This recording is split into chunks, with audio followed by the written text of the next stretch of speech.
All right, welcome to another episode of the Spurs Takeover. I'm your host, Joe Garcia, and we're going to be joined by our guest and our co-host here, Wesley Perkins, as we discuss a Spurs loss to the Miami Heat. The Spurs went ahead and split this four-game road trip at 2-2, and they lose to the Heat by a final score of 106 to 100.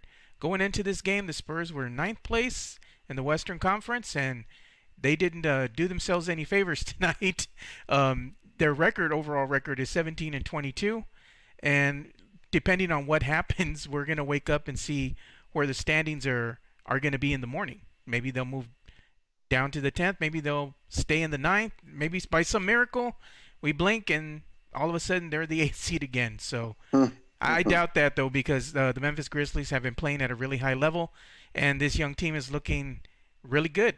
Except for the Spurs, they look really good offensively. And going into this game, you thought, oh, that trend's going to continue. And it was the opposite end of the spectrum. Tonight, the Spurs look good defensively, for the first half of the game. That they just couldn't knock down shots. And then they started knocking down shots in the latter part of the second quarter. But unfortunately, it was kind of too little too late, because they just couldn't get over that hump come the fourth quarter. The third quarter, they usually come out flat.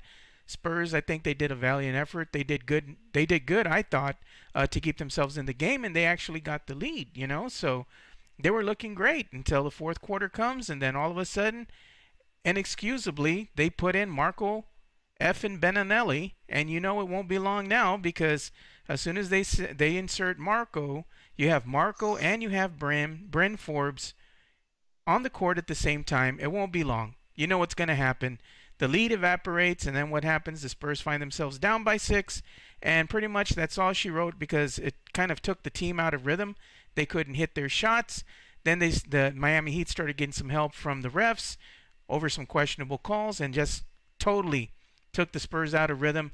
It was hard for them to come back into the game. Then they started making defensive mistakes, little mistakes down the line there near the end of the fourth, and they just couldn't find a way to get themselves back into the game, and couldn't get the stops they needed at key moments to really make a push, and that's unfortunate.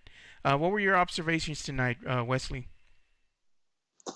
Well, first off and foremost, you just have to say that the Heat have some great young talent that hasn't really been scouted. It's very Spur-like, right? You've got these guys who came from the G League. You've got a good mix of talent that were drafted and guys that were groomed in the system. But I have to give Erik Spoelstra a lot of credit, because this Heat team has for years kind of been around that 500 mark and kind of going about their business ever since the Heatle days. And you just have to look at Spoelstra and say, this guy can flat out coach. He's developing talent. That being said, on the Spurs end, it's a disappointing loss because, like you said, Joe, they had some good defense at times tonight. The part of me that I know you feel the same way is there are things that seem to work very well in the first half with lineups that were going on. You saw an infusion of energy when Lonnie Walker comes in the game. He gets in the paint. He makes a driving layup. He gets his hand around the ball, and everything speeds up. It gets a little faster. The game goes faster. You had a really good night tonight from Patty Mills for the most part, and DeMar DeRozan was flat out amazing. But it really felt like those two guys were the only offensive options at times for the team. And one of the things that I observed the most, Joe, was there was a moment where, watching on the television tonight where Sean and Bill were talking about this. I think the Spurs had like a 17-0 run in the paint at one point where they were just punishing the Heat inside. And then inexplicably into the fourth quarter, there they were jacking up ill-advised shots on the perimeter, shooting air balls, taking contested threes. And I know that we all know that the Spurs need to take more 3-pointers because that's where the league is. But there's a time to take them and a time not to take them. And I really felt like when the Spurs got to a battle and the bench for the Heat were outplaying our guys, and of course that was right about the time that the stinky Belinelli was in the game. They're destined to lose. So kind of disappointing. Had their opportunities tonight, and had a chance to get it done, and quite frankly, just didn't play well enough to win. Yeah, you said it perfectly there. They just didn't play well enough to win, but they are very capable of playing better than they have been because they've shown us in spurts that they are capable of playing defense. Now that's a big thing though moving forward because you're going to have the rodeo road trip that's coming up here pretty soon, and they need to play consistent defense, especially on the road, in order to get the much needed wins away from the AT&T Center. They have an 8-game not a homestand, but a road trip for that rodeo road trip that's coming up, and they're going to be playing some of the better teams in the West. And if they're not firing on all cylinders, it's going to be really hard for them to get these much needed wins to stay competitive in the West. Let's go ahead and read some comments from our listeners here. We have Frank Ramirez. Hey Frank, what's up, man? He said tough loss. Doris Campano Basco, what's up, Doris? She says barbecue did it again. She's referring to my nickname for Bryn Forbes. Yeah, barbecue did it again. We actually handed out some grades for the San Antonio Spurs on our latest Two Shots podcast, which is available right now. You can go ahead and take a listen to that at the Two Shots podcast website. It's two shots, TWOSHOTS podcast.com. You can look at our homepage, and that episode is up and available for you to listen to right now. And Jason Garcia, what's up, Jason? He says, can we trade LaMarcus and get a high lottery pick? I doubt if we're going to get a high lottery pick for LaMarcus. Nobody's going to want to pick up that salary for this aging former All-Star. Doris says, LaMarcus, shaking my head. And Doris also says, Rudy and Marco and Brim bricking tonight. Look, if there's my gripe with Bryn and with Marco. Bryn is in the starting lineup, and we handed out grades, and we talked about that in more detail on our latest episode of the Two Shots podcast. If Bryn is not knocking down his shots, if he's not knocking down perimeter jump shots, he's not hitting threes consistently, why the hell is he out there on the court? He's a liability on the defensive end. If he's not giving you nothing offensively, you got to yank him out at that point and insert somebody else. Maybe Lonnie Walker. Put him in the game and see what he's going to give you if Bryn isn't being productive. Because at least with Lonnie, if he's not scoring, he's going to go ahead and bring it from a defensive standpoint, which is what the Spurs need. And Bryn is just undersized, and that's the issue that I have with Bryn. I don't have anything against him personally as a person, as a human being. I'm just saying the dude is just 2 inches too short to guard some of the better players out there at any given time. That's a fact. And Marco is the same thing. He also lacks the lateral quickness. I think that's part of it too. It's just he is shorter. He is shorter than the guys he's defending, but he doesn't move his feet. And I think that's just the thing. He runs around screens. He doesn't shuffle his feet. So he can't go through the problems. Screens. He always has to go around the screens because he's too small and he can't break through. And the sad part is he bulked up in the offseason, and he's still a defensive liability. Now, when it comes to Marco Belinelli is in the same exact situation as Bryn Forbes. If he's not giving you anything offensively, you got to pull him out of the game. But for some reason, if these guys, and somebody had put on Twitter, guys can go 1 for 9 and Pop will give them 25 minutes a game. And that's a head scratcher. It's like, yes, we know they're veteran players, but at the end of the day, if they're not producing, you got to yank them and insert somebody else that will help you get a much needed win on the road. Let's see what Doris says. She goes, Rudy and Marco, okay. Jason says, okay, no. And goes, oh no, we suck again. I don't know if we suck again. I think we're just showing basically who we are at this point. The Spurs are just, like Jonas said on that podcast we recorded yesterday, the Spurs are consistently inconsistent. And the sad part is they look good offensively. It's just the defensive aspect of their game that they need to tighten up. And they're capable of doing it. Are they capable of doing it for 4 full quarters? Probably not. But what they can do is they can help their cause by playing defense at key moments of the games to get you stops at the end of quarters where you can go ahead and start making a run, especially if you're playing from behind. And we haven't seen them be able to do that consistently. And they notoriously, sometimes they'll start the games off slow and they'll have bad first quarters. They'll have bad third quarters. Notoriously, that has been the team's Achilles heel all season. and that doesn't look like it's going to change anytime soon. We hope it will because it would make life easier for them. But I don't really Yeah. see the inclination to that happening. And the thing is, Joe, too, this is the frustrating part of that, right? You talked about the lineups. The problem is the third quarter every single time. You notice tonight, first quarter, right? 17 points. Now, they played good enough D because they held the Heat to 24.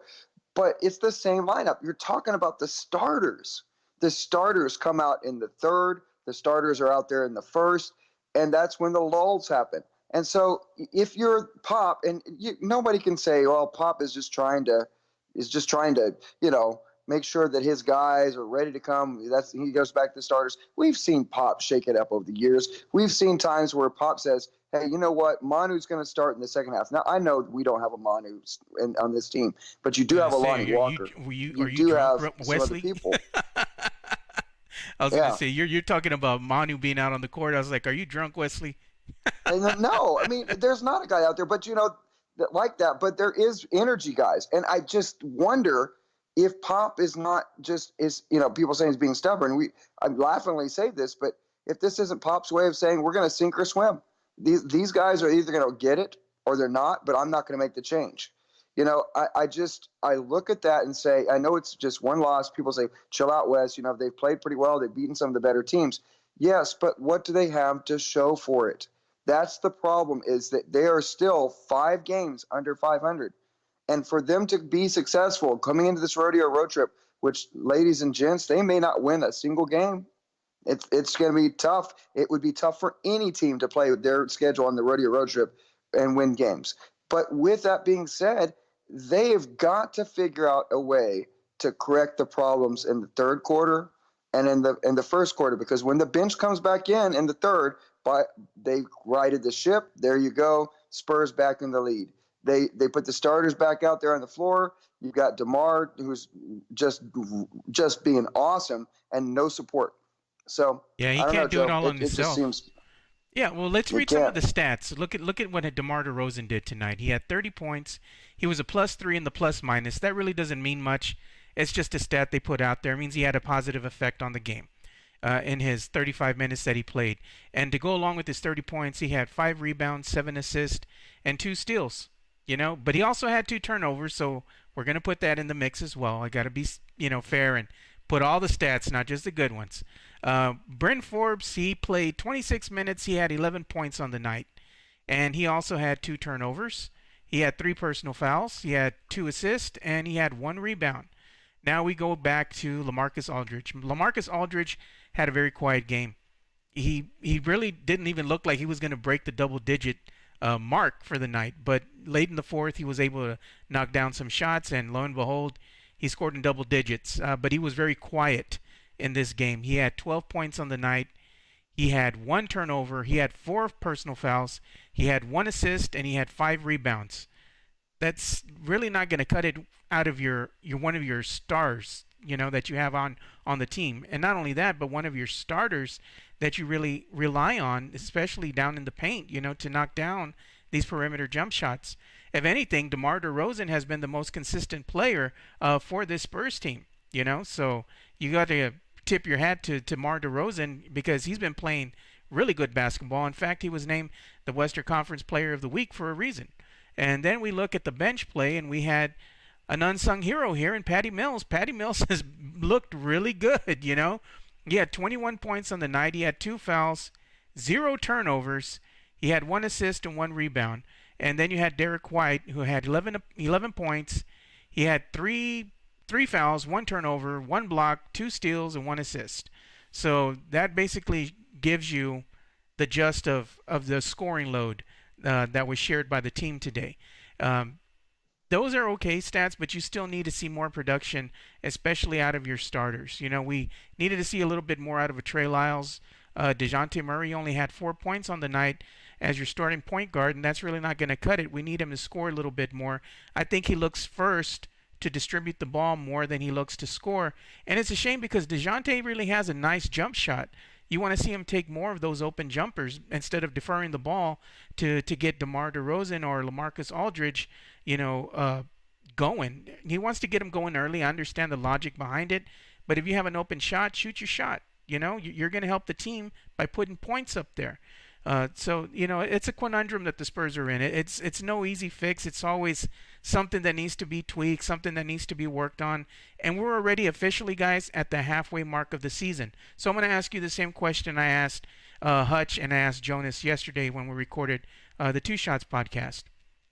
What grade would you give the Spurs at the official halfway mark of the season, Wesley? An F, no doubt about it. Oh, really? You give them an F? Yeah, Joe. Because I mean, look, this is a team that dang near won 50 games last year. 50. They are at 48 wins last year. There's no excuse for them to be anywhere 5 games under 500. I know recently the heartstrings would tell you, okay, they beat Milwaukee. Yeah, great win. They beat Boston in Boston. Yeah, you're right. That's a great win. They beat Toronto. That's a great win. But they lost to Memphis, a team that they needed to beat, that is playing the same record type of type of basketball right now. And they've lost to the Cavaliers. They've lost. You just go up and down the row of teams that they've lost to this year, and you just go, what are they consistent at?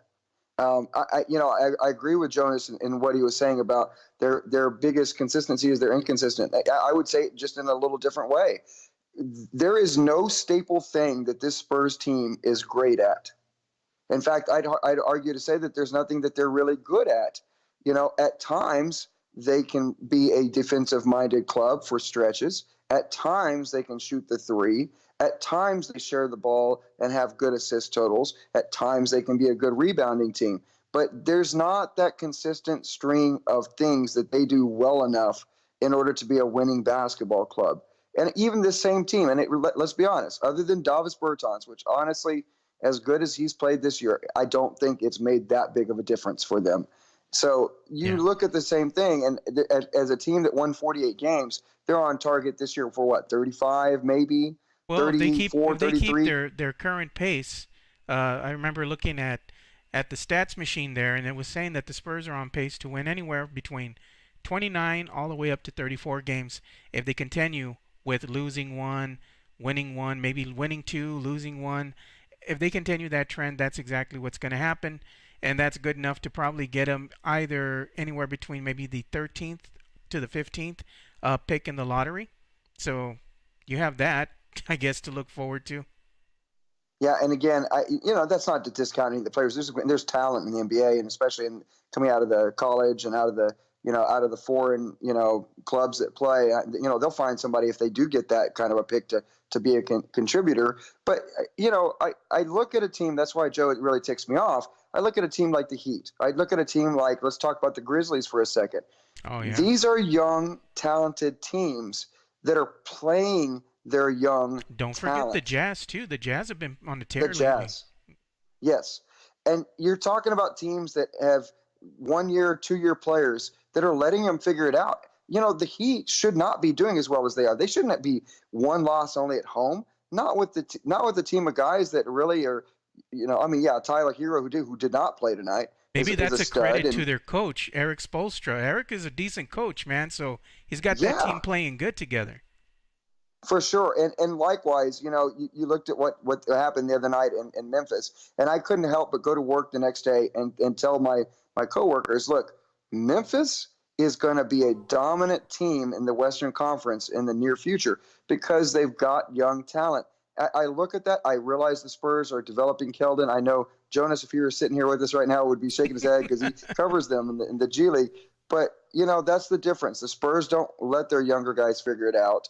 They want to let them develop behind the scenes. And sometimes when you're in the position that they're in now, which we haven't seen the Spurs be in many, many years, decades, maybe it's time to let them figure it out, because what's it going to hurt? Yes, you still have a proverbial shot at the 8th seed, but they've not shown any consistency to be able to move up past about 4 games under 500, 5 games under 500, 6 games under 500. It's been just teetering back and forth. So, yeah, an F, because I don't know that there's really anything that they shouldn't be able to do well, considering that they did that last year. Yeah, one of our viewers, Clay the Shooter on YouTube, he's saying Nunn for Rookie of the Year. And he's referring to Kendrick Nunn because if you look at the stats that he was able to put up for the night for the Miami Heat, he had 33 points on the night, and he also had uh, 2 steals, 4 assists, and 3 blocks. But the young man did a hell of a job from an offensive standpoint, scoring 33 points. I mean, the Spurs really had no answer for that guy. He was able to just put it on him, and they really just couldn't keep up with him defensively. He just went off. Joe, So Joe, let me ask you a question because this goes towards that, right? So he's 6'2", Kendrick Nunn, right? 6'2", undrafted, did well in the G League. Obviously, he's developed from his game in the G League, but he's going against two guys that were thought coming into the season that were going to be a dominant defensive presence at the point guard that the Spurs hadn't seen in years in Derek White and Dejounte Murray. Let me ask you this. Did you see this coming where these two guys wouldn't have the type of season that we would expect, especially on the defensive end? Did you see this coming? as far as what Derek White goes And Brent, Dejounte having the deep, getting. I mean, look, let's just be honest. They got tore up tonight by a 6'2" point guard who is certainly, to his credit, he is a rookie of the year candidate, no doubt. But these are guys, Derek and Dejounte, that we thought were going to be difference makers on the defensive end, especially for the Spurs this year. I think it's hard for them to actually live up to those expectations because I think what happens is that they would play defense better if they were on the court together because they would be able to Yeah. help each other. But when you have one and Dejounte Murray, who's your starting point guard, out there in the starting lineup, and you look over and you got Brent Forbes who can't guard anybody, and you're Mm. called upon to try to have to do his job and your job and distribute the ball and score. What happens with Dejounte is a good point guard. The problem is he gets caught having to try to do too many things and force the issue because he really wants to help this team win. He doesn't really have any help in that regards. I think if they were, and I had said it before, I think if they were to insert Derek White and Dejounte Murray into that starting lineup, you could have Derek run the point, and then he would be able to distribute the ball more to a Dejounte Murray, which would allow Dejounte Murray to be more effective not only on offense but also as a defender, because then you would Yes. have more of that distribution load fall under the weight of Derek White, which Derek White I think does a better job as far as his court vision and distribution of the basketball than Dejounte Murray does. But Dejounte Murray's still young and he's still learning, and he's going to get better. I have no doubt that he'll come into his own. He needs a little bit more time. But that's the issue with them.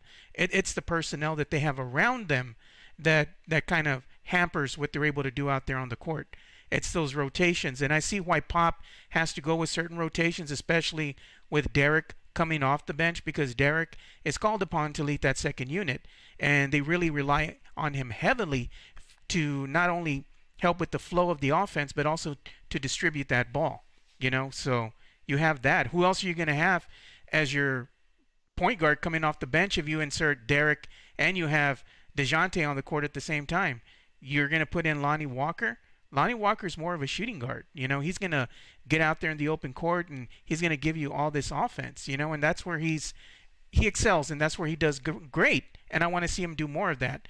So I think if they were to kind of call upon Lonnie to play the point, that would kind of hamper what he's able to do out there on the court. So those that's what you're left with, Wesley. It's like what else are you going to do? You see the conundrum that Coach Pop is in, having to play with these lineups. It's a dicey situation, man. Yeah. I just look at back and I think, Patty is a shooting guard, although he's in a point guard's body. Bryn is a shooting guard in a point guard's body. You've got Derek and DJ, who are really long, lean, athletic, which nowadays is what your point guards are. So, I mean, it's a little bit of everything. I think you're right. I agree with you 100%. It's the lineups around them. And, I've been calling for it all year for those two boys to get a chance to play together. DJ and Derek, in the short time they've gotten to play, have looked really great. So I don't know. I guess it's frustrating to some extent because we know that Pop is is really he's really the GOAT. He's the greatest of all time. But I feel like it's kind of like this is the line in the sand. We're not going past this line. This is how it's going to be. And, night in, night out, we're going to kind of see this as long as that happens, if that's the same rotation that we're going to see. Look, one of our viewers, Joanne Hernandez on Facebook, she says, Forbes equals Dookie. She used the poo emoji. when he's not giving you points out there consistently, yeah, he is Dookie out there on the court. I ain't going to lie. But before we go ahead and wind up ending this episode of the Spurs Takeover, let's read some of the team stats that the Spurs had tonight. The Spurs, as a team, shot 43.8% from the field. They connected on 39 of 89 of their field goal attempts. From beyond the arc, the Spurs shot 10 of 33, and that was good enough for 30.3% from beyond the arc. From the stripe, the Spurs shot 12 of 15 for 80%. As far as the rebounds, the Heat had the rebounding edge over the Spurs, 41 to 49. Now assists, the Heat had the edge over the Spurs in that department, 26 to 22. And points in the paint, Spurs had the edge over the Heat in that department.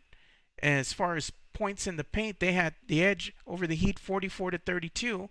Fast break points, the Spurs had the edge over the Heat, 10 to 5. When you're looking at all these stats, it should tell you, hey, you should have won this game, but they just couldn't get the stops they needed defensively, and then they couldn't find their shot to save their lives in the beginning of that fourth quarter either. I take it, yes, I understand the refs helped the Heat a little bit in that regards, but the Heat are playing at home. You're going to have to find ways to score. You're going to just have to go ahead and play through it, and what I think the Spurs did, especially in the beginning of that fourth quarter, they fell in love with the three. You can easily just forego shooting the three and shoot a jump shot, 17-foot jump shot, 15-foot jumper. It's going to get you points. Don't fall in love with the three. Yes, that's the evolution of today's NBA. But if you can consistently hit a jump shot, you're going to be fine. You're going to find ways to score. And if that jump shot's not falling, you're not able to knock shots down from beyond the arc, put your head down, go to the rim, be aggressive, get the foul, and go to the stripe. That way you slow the game down, you stop the other team's momentum, and you're able to put some buckets, some points up there on the board. So you're still having a positive impact on what your team wants to do as far as winning the game. And I think that the Spurs a lot of times get away from that. They fall in love with the three. They fall in love with the ISO ball a lot as well, where they start getting away from setting the screens, setting those, those little pick and pop plays, give and go. When they start just standing around, that's when they get in trouble. When the ball sticks, bad things happen. You have to consistently move that ball around the perimeter to get yourself a good look. And I think that the Spurs are their own worst enemy in that regards, because we see them fall into bad habits almost every single time. And I don't think that's going to change, and that's the frustrating part to Spurs fans, So that's all I got to say in regards to that, Wesley. So in closing here, final thoughts. Well, I still wait for the Spurs to find a little bit of mental toughness. I mean, to me, what we want to see going forward in the second half of the season, if this is going to be a team that makes the playoffs, they're going to have to get a lot tougher. They're going to have to find ways to win games when they don't have a jump shot going. You hit it right on the head, Joe, when you said they had chances to go into the paint. They couldn't find a shot. They had chances to hit open jump shots. They couldn't do it. They had untimely turnovers. They had rebounds that they missed and, just bad assignments. And so I look at this and I say, this is a loss that we've come to be a little too familiar with. It's lackadaisical, unfocused at moments when they needed to have their best. And unfortunately, night to night, we don't know which type of the Spurs we're going to get. So I hope it gets better. I'll be at the game on Friday. It's my son's birthday present. So my 6-year-old son, William, what's up, William? Yep. We're going to enjoy the game and get to see Trae Young and the Atlanta Hawks. So hopefully they put it back together and we get a chance to see them have a little bit more focus and come out with a win. Yeah, that's going to be a good game too, because the Hawks, they play the Spurs tough, and the Spurs have some Yeah. issues with them, especially this season, even going back to last season. So it's going to be a good game no matter what. Maybe you'd be looking into one of those overtime games again. Hey, I'll take it, man. I don't get to many games, and so if we get a little bit extra time, that's always awesome too. Yeah, well, we also have some tickets for sale because we're partnered with the San Antonio Spurs this season. We've been partnering with them for the last 4 years. Shout out to our ticket rep, Danny Farias, out there and the San Antonio Spurs organization. We work together to bring some great ticket deals for our fans. So make sure you go ahead and check that out. We have the link to that as a pinned post over on our Twitter account at Two Shots Podcast. So you can check that out on Twitter. It's Two Shots Podcast, TWOSHOTS Podcast. And you can look at that ticket deal. Tickets start at $19.50. You can actually even sit in the lower level. I think those tickets start in the neighborhood of $59.50. That's for the January 24th game, which is on a Friday. Usually on Fridays, it's going to be a good time because they have a live band out there in the courtyard, the Bud Light courtyard. So you get a live halftime performance out there in the Bud Light courtyard. And then you come out after the game. They have drink specials. You get to hear the live band again. It's a good time. I enjoy myself, so I'll be out there enjoying the game. So make sure you go ahead and check out that link if you're interested in, coming out and watching the game with us. So that's always fun. And also make sure to check out our new episode that we dropped of the Two Shots Podcast. That's up now on the Two Shots Podcast website. And that's twoshotspodcast.com, so make sure to check that out. So we're going to go ahead and end it there. And Wesley, before we go ahead and end the show, where can they reach you on social media? Yeah, at Wesley Perk on Twitter. Just been talking a whole bunch lately about the whole Cowboy situation, and it's good times ahead. I'm happy. People have differing opinions, but he's putting together a great coaching staff. Bad time to be a sports fan in the city of Houston. Good Lord, just a lot of terrible things going on, and if the best choice and the best chance for you is the Houston Rockets, it's never good. But nonetheless, yeah, love to talk some sports and talk some Spurs and talk some college basketball. Also, you can look me up, Wesley Perkins, on Facebook. Yeah, and also make sure to check out our friends over at the Project Spurs Network and also at projectspurs.com. So you can go ahead and check all the great content that they have out there, so you can get your Spurs news and your Spurs fix. And not only that, but they also cover the landscape of local San Antonio sports, anywhere from college basketball, college football, to local high school football and basketball, and even sometimes wrestling. And they also cover the San Antonio Rampage and the San Antonio FC. So make sure you check out all that content over there. So for Wesley Perkins, I'm Joe Garcia. Thank you for watching another episode of the Spurs Takeover. And like we always say, spread the love, stop the hate, be kind, we're out, peace.